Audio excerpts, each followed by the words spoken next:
we didn't touch the paint and spray it as much. They did a good job staying with our shooters throughout the course of the night, but it allowed us to get to the rim at times and finish offensively.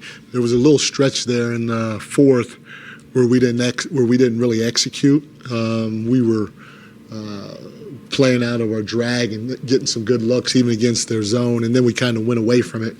We got pretty stagnant or stationary with it instead of just let the domino, coming off the initial action and then letting the dominoes fall however they may fall. So we got to do a better job making sure that we continue to execute throughout the course of the game.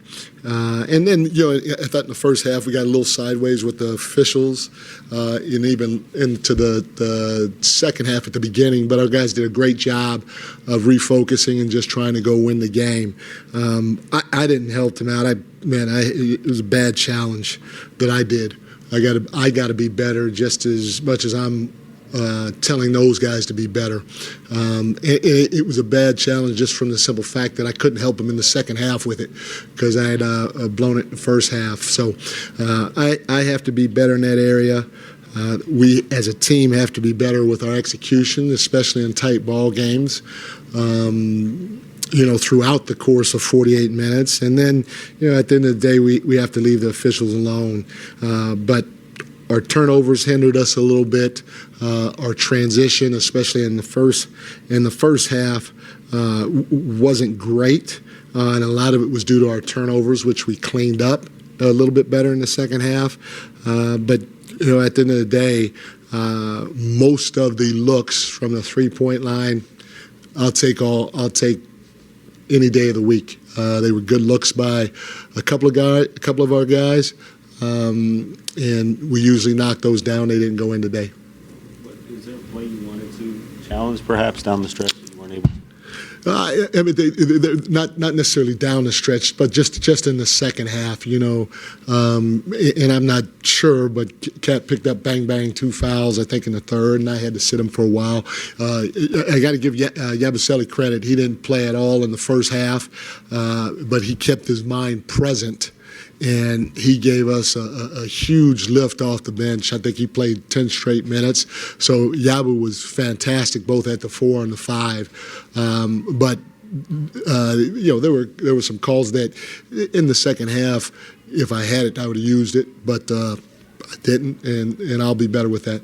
Did you like the looks you guys got your last 2 trips, the initial actions before the offensive rebound? And is that what you guys wanted to get to?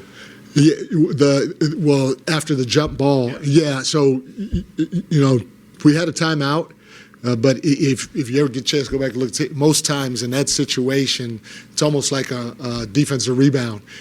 They, like most teams, they were confused. I mean, you could see Wiggs trying to figure out who to go to. Tough shot probably by Deuce initially, but he got it up on the glass, and we had a numbers advantage because they weren't matched up, and they were still trying to figure out who to go to. So that situation, I would do all over again. Just go play. Again, go back and see if anybody was open. But the biggest thing is Ware came out. He had a guy on his hip. He got it on the glass, and we were able to get 2 offensive rebounds or 3, whatever it was, because of it. So I'll take that again and put the defense in scramble mode before calling a timeout, letting them get set, letting them talk about what we're going to do. Coach, I know you were saying you liked the shots that you guys got, even though they didn't fall. Yeah. And it's not the results you wanted, but going against one of the best offenses in the league, what was the mindset of trying to maybe close that shootout that was kind of happening, even though it became a 2-point game? But the Heat are a team that love to put up shots. You guys almost matched them, but what's your thoughts on there, just trying to close that gap going against a team that's so explosive like the Heat? Well, it really wasn't a shootout. I mean, we scored 115, or they scored 115. We scored 113. We've both been averaging over 120. And so, defensively, I thought it was a pretty good game by both sides.